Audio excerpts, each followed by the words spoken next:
ఈ దోసలకి ఎలాంటి పప్పులు అవసరం లేదంటే నమ్ముతారా? నిజంగానే నమ్మాల్సిందే. ఎలాంటి పప్పులు లేకుండా ఈ దోసలనైతే చేసేసుకోవచ్చు.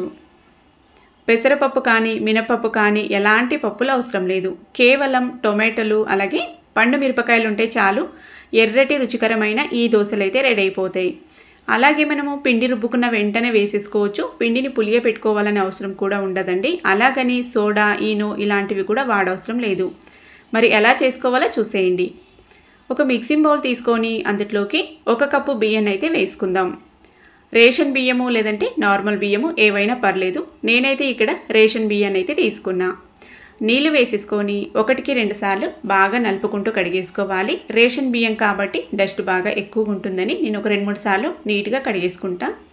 తర్వాత ఫ్రెష్గా నీళ్లు వేసేసుకొని ఇందులోనే ఒక 1/2 టీ స్పూన్ అని మెంతులు అయితే వేసుకుందాం. క్లోజ్ చేసుకొని నైట్ అంతా నానబెడితే పొద్దున కల్లా చక్కగా నానిపోయి ఉంటాయి. ఇందులోనే ఒక 4 బ్యాడిగి మిరపకాయలు లేదా సాంబార్ మిరపకాయలు అంటారు కదా, అవైతే వేసుకుందాం. ఇక్కడ టొమాటోలు వచ్చేసి మనం బియ్యం తీసుకున్న క్వాంటిటీ బట్టి వేసుకోవాల్సి ఉంటుంది.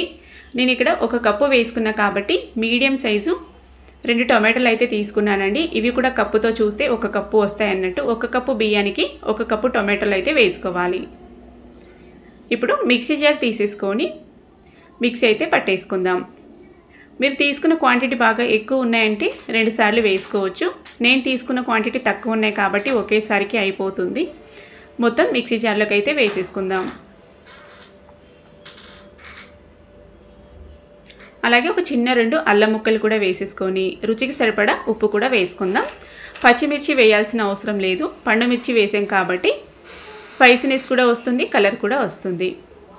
బాగా స్మూత్గా ఈ విధంగా వచ్చేలాగా మిక్సీ పట్టేసుకోవాలి. పిండి మొత్తం ఈ విధంగా మిక్సీ పట్టేసుకొని అంతా ఈవెన్గా మిక్స్ అయ్యేలాగా ఒకసారి బాగా మిక్స్ చేసేసుకుందాం. సాల్ట్ కూడా వేసాం కాబట్టి ఇంకా మళ్ళీ వేసుకోవాల్సిన అవసరం లేదు. కావాలంటే టేస్ట్ చూసుకొని వేసుకోవచ్చు. బ్యాటర్ కన్సిస్టెన్సీ మరీ లూజ్గా ఉండొద్దు, మరీ థిక్గా కూడా ఉండొద్దండి. నేను ఇక్కడ చూపించే విధంగా మీడియంగా ఉండాలన్నట్టు. చూడండి, కన్సిస్టెన్సీ ఈ విధంగా ఉండాలి, జారుడుగా అన్నట్టు. కరెక్ట్ కన్సిస్టెన్సీలో అయితే బ్యాటర్ కుదిరింది కదా. ఇప్పుడు ఇంకా మనము దోశలు వేసేసుకోవడమే. ఎలాంటి సోడా, ఈనో ఏమీ అవసరం లేదండి. మీరు ఒక్కసారి ట్రై చేసి చూడండి, మీకే తెలుస్తుంది. పొయ్యి మీద ప్యాన్ అయితే పెట్టాను. ప్యాన్ అయితే హీట్ అయింది.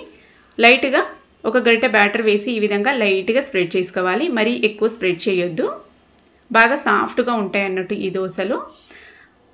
మిడిల్లోకి కొంచెము సైడ్లోకి నెయ్యి లేదంటే నూనె అయితే వేసేసుకొని మూత క్లోజ్ చేసి కాల్చేయాలి. ఈ విధంగా మనం పైన మూత క్లోజ్ చేసుకుంటే పైన అనేది తొందరగా బాగా స్టీమ్ అయిపోతుంది. పచ్చిదనం అనేది ఉండదు అన్నట్టు టొమాటోల్ది.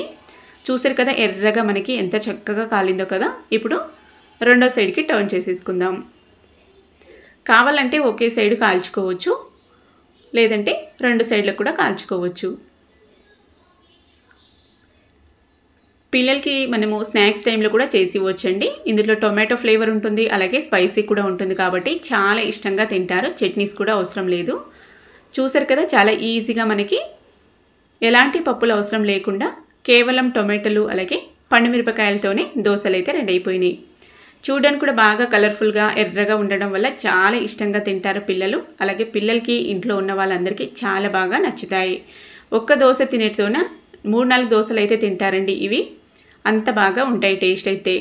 మరి నచ్చినట్లయితే మీరు కూడా ట్రై చేసి కామెంట్ చేయండి ఎలాగొచ్చాయని. నెక్స్ట్ మళ్ళొక వీడియోతో కలుద్దాం.